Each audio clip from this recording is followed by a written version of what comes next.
नमस्कार, मी राजेंद्र तिडके आणि आपण पाहत आहात युवा दर्पण लाईव्ह। सुरुवातीला पाहूया आता आजच्या ठळक घडामोडी। अयोध्या मंदिरावर टीका करणाऱ्यांनी रामरक्षा म्हणणे हा मोठा विनोद। उद्धव ठाकरेंवर शिंदेंची बोचरी टीका। कर्जमाफीवर शरद पवारांनाही कौतुक असल्याचा दावा। शिवसेना प्रवेशानंतर ओमराजे निंबाळकर ॲक्शन मोडवर। फडणवीस शिंदेंची भेट घेत धाराशिवसाठी मांडल्या मोठ्या मागण्या। लातूर हादरलं, बोरची वायर चोरल्याच्या संशयावरून 3 अल्पवयीनांना खांबाला बांधून बेदम मारहाण आणि खटल्यांच्या सुनावणीला गती न दिल्याबद्दल सर्वोच्च न्यायालयाने महाराष्ट्र सरकारला फटकारले। परदेशी नागरिकाच्या जामिनाचे प्रकरण। आणि आता बातमीपत्र बीड जिल्ह्याचं आणि राज्यातील इतर घडामोडींचं सविस्तर। श्री क्षेत्र मुक्ताईनगर येथून पंढरपूरकडे प्रस्थान ठेवलेल्या संत श्रेष्ठ मुक्ताईच्या पालखीचे बीड शहरात आज शनिवार दिनांक 11 जुलै रोजी आगमन झाले। या प्रसंगी बीड नगर परिषदेच्या वतीने बीड शहरातील सुभाष रोड या मार्गाचे संत मुक्ताई मार्ग असे नामकरण करण्यात आले असून विविध संत महंत, लोकप्रतिनिधी, व्यापारी, वारकरी, नागरिकांच्या व भाविकांच्या उपस्थितीत हा नामकरण सोहळा अत्यंत भक्तिमय वातावरणात संपन्न झाला। संत मुक्ताई नामकरण सोहळा हा इतिहासात सुवर्ण अक्षरांनी नोंदवला जाईल असे गौरवोद्गार श्री क्षेत्र मुक्ताई संस्थानाचे हब्ब रवींद्र महाराज पाटील यांनी काढले। तर संत मुक्ताईचे नाव देऊन बीड नगर परिषदेने शहरात अध्यात्माचा वसा आणि वारसा जपला आहे असे प्रतिपादन आमदार विजयसिंह पंडित यांनी केले। यावेळी माजी मंत्री शिवाजीराव पंडित, श्री क्षेत्र मुक्ताई संस्थानाचे हब्ब रवींद्र महाराज पाटील, आमदार विजयसिंह पंडित, श्री क्षेत्र नारायणगडाचे उत्तराधिकारी संभाजी महाराज, श्री क्षेत्र भगवानगडाचे विश्वस्त अतुल शास्त्री, हबप विशाल महाराज खोले, श्री क्षेत्र गोरक्षनाथ टेकडीचे हबप नवनाथ महाराज, हबप महंत अमृतदास महाराज जोशी, हबप अखंड आनंदगिरी, हबप तुकाराम महाराज भारती, हबप हरिदास जोगदंड तसेच पत्रकार संतोष मानूरकर यांची विशेष उपस्थिती होती। गेल्या 3 शतकाची परंपरा, दशकाची नाही, पार करीत यावर्षी सुद्धा 318व्या वर्षामध्ये हा पालखी सोहळा मुक्ताई मंदिरवरून निघाला पंढरपूरच्या दिशेने। बीड शहरामध्ये त्याचं अभूतपूर्व स्वागत भूतकाळामध्ये होत होतं, वर्तमान काळामध्ये आणि भविष्यातही होईल। बीड शहराचं आणि आईसाहेबांचं एक अनन्यसाधारण महात्म्य आहे।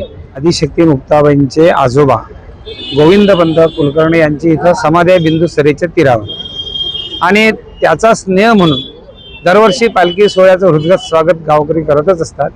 पण विशेष करून एक आजोबाची आणि नातीची भेट हा एक अलौकिक क्षण त्यानिमित्ताने आपण तो अनुभवतो। तो सुद्धा एक आनंद या बीडमध्ये आल्यानंतर वारकऱ्यांना प्राप्त होत असतो। माजी मंत्री तथा परळीचे आमदार धनंजय मुंडे यांनी दिनांक 15 जुलै रोजी होणारा आपला वाढदिवस जल्लोषात साजरा न करण्याचे आवाहन कार्यकर्ते, पदाधिकारी, मित्रपरिवार आणि परळी विधानसभा मतदारसंघातील जनतेला केले आहे।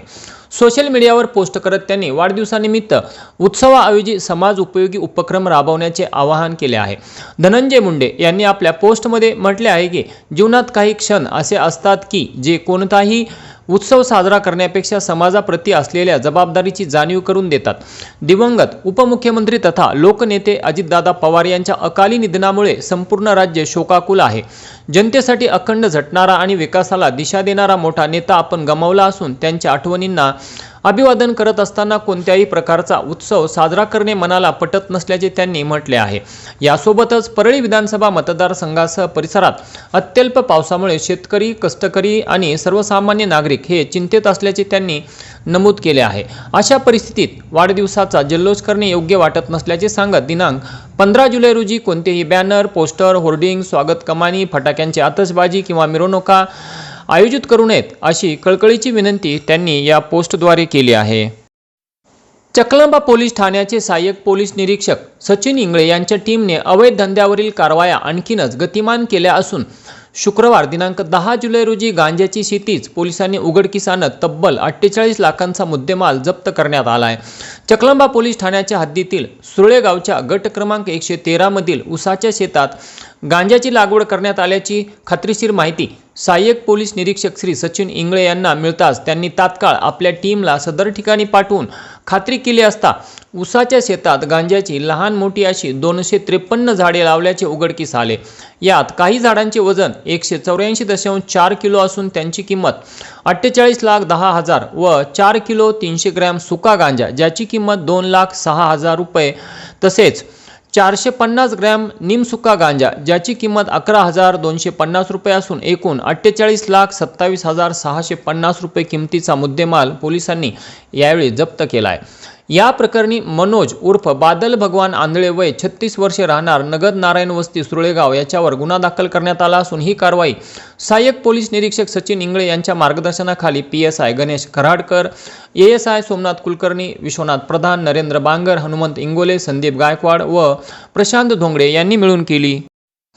पोलीस अधीक्षक श्री नवनीत कामत यांनी 6 पोलीस निरीक्षकांच्या बदल्यांचे आदेश दिनांक 10 जुलै रोजी काढले असून प्रशासकीय तसेच कायदा आणि सुव्यवस्थेच्या दृष्टिकोनातून बदलीने रिक्त पदे भरण्याच्या प्रक्रियेनुसार हे आदेश काढण्यात आले आहेत।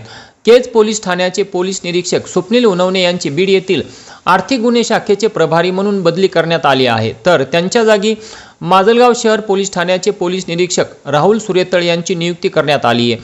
तसेच सध्या बीड येथील पोलीस नियंत्रण कक्षात कार्यरत असलेले पोलीस निरीक्षक प्रवीण कुमार बांगर यांची माजलगाव शहर पोलीस ठाणे प्रभारी म्हणून पदस्थापना करण्यात आली आहे। बीड येथील सायबर पोलीस ठाण्याचे पोलीस निरीक्षक निलेश केळे यांची पेठ बीड पोलीस ठाण्याच्या प्रभारीपदी बदली करण्यात आली आहे, तर पोलीस उप अधीक्षक मुख्यालय येथील पोलीस निरीक्षक अशोक मुदिराज यांच्यावर बीडच्या सायबर पोलीस ठाण्याची जबाबदारी सोपवण्यात आली आहे। बीड येथील आर्थिक गुन्हे शाखेचे प्रभारी संतोष शेजाळ यांची पोलीस उप अधीक्षक मुख्यालय प्रभारीपदी बदली करण्यात आली आहे। संबंधित या सर्व 6ही पोलीस निरीक्षकांना बदलीच्या ठिकाणी तात्काळ रुजू होण्याबाबतचे आदेश काढण्यात आले आहेत।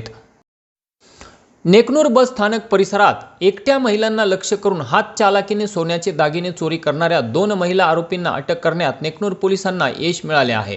आरोपींकडून आणखी काही गुन्हे उघडकीस येण्याची शक्यता असून त्यांच्याकडून सखोल चौकशी सुरू आहे। दिनांक 6 जुलै रोजी नेकनूर बस स्थानक परिसरात एका महिलेच्या पिशवीत 77,400 रुपये किमतीचे सोन्याचे दागिने चोरीला गेले होते। या प्रकरणाचा तपास करत असताना CCTV फुटेज, तांत्रिक विश्लेषण आणि गोपनीय माहितीच्या आधारे नेकनूर पोलिसांनी सोजर सूरज भोसले व शबाना अरुण काळे दोघी राहणार पारनेर तालुका पाटोदा या दोघींना शुक्रवारी अटक करण्यात आली होती। तपासादरम्यान आरोपी महिलांची चोरीची पद्धतही उघडकीस आली। त्या बस स्थानक किंवा बसमध्ये एकट्या महिलांशी संवाद साधून दागिने पिशवीत ठेवा असा सल्ला देत विश्वास संपादन करत त्यानंतर बोलण्यात गुंतवून हातचालकीने पिशवीतील दागिने चोरून गर्दीचा फायदा घेत पसार होत असत। ही कारवाई नेकनूर पोलीस ठाण्याचे प्रभारी अधिकारी API मंगेश साळवे यांच्या मार्गदर्शनाखाली पोलीस हवालदार विशाल क्षीरसागर, विद्वान कांबळे व मुळे यांनी मिळून केली। आज शनिवार दिनांक 11/7/2026 रोजी गजानन सहकारी साखर कारखाना लिमिटेड सोनाजी नगर राजुरी नवगणचे माजी संचालक तथा मनमिळावू स्वभावामुळे सर्व परिचित व्यक्तिमत्व मण्यारवाडी तालुका बीड येथील रहिवासी श्री चंद्रभान नानाभाऊ माने यांचे अल्पशा आजाराने दुःखद निधन झाले।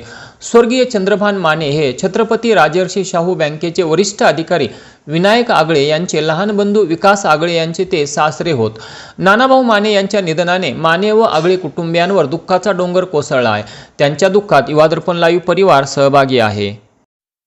आणि याचबरोबर आजचं बातमीपत्र संपलं। उद्या पुन्हा भेटू काही नव्या आणि ताज्या घडामोडींसह। तोपर्यंत पाहत राहा युवादर्पण लाईव्ह चॅनल, लाईक करा, सबस्क्राईब करा आणि व्हिडिओ आवडल्यास नक्की शेअर करा ही नम्र विनंती। तोपर्यंत नमस्कार।